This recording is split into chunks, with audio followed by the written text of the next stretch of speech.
মানুষ যে সমাজে বাস করে সেই সমাজ ধীরে ধীরে অধঃপতনের দিকে যাচ্ছে, এবং আরও যত দিন যাবে তত সমাজ আরও অধঃপতনের দিকে যাবে।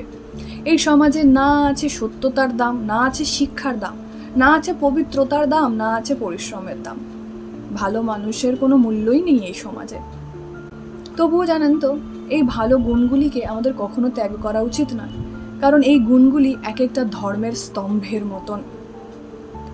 আমরা অনেক সময় বলি বা দেখেও থাকি যে সমস্ত ঝড় ঝাপটা ভার যেন এই ভালো মানুষদের উপরই এসে পড়ে। আচ্ছা, আপনারা কখনো কোনো বাড়ি নির্মাণ হতে দেখেছেন? একটা বাড়ি নির্মাণ করার পূর্বে যেটা প্রয়োজন সেটা হলো একটা শক্তপোক্ত ভিত। যেই শক্তপোক্ত ভিতের উপরে বাড়ির পিলার, বাড়ির দেয়াল গড়ে ওঠে, এবং বাড়িটি যখন সম্পূর্ণরূপে নির্মাণ হয়ে যায় তখন সেই বাড়ির ভিতটাকে আমরা আর দেখতে পাই না, সেটা মাটির নিচে চাপা পড়ে যায়। কিন্তু আমরা বাড়ির দেয়াল, বাড়ির ছাদ, বাড়ির সব কিছুই আমরা সুন্দর করে রংচং করে সাজাই, কিন্তু সেই বাড়িটির সব থেকে গুরুত্বপূর্ণ যে জায়গাটি সেটি হলো বাড়িটির ওই ভিতটি।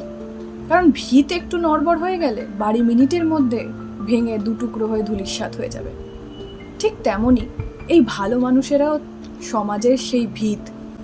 তাই এই ভালো মানুষরাই যদি সেই গুণগুলোকে ত্যাগ করে দেয় তাহলে সমাজ কার উপরে ভর করে দাঁড়িয়ে থাকবে?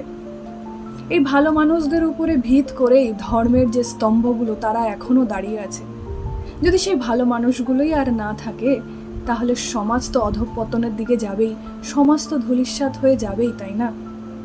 তাই জন্যে কোনো পরিস্থিতিতেই আমাদের এই গুণগুলিকে ত্যাগ করা উচিত নয়। আর সমাজের যারা ভিত অর্থাৎ ভালো মানুষ যারা, তাদের সমস্ত ভার, সমস্ত ঝড়ঝাপটা তো সহ্য করতেই হবে, তাই না? ভগবান বলছেন না, ধর্মের ভার তোমায় ওঠাতেই হবে। হরে কৃষ্ণ।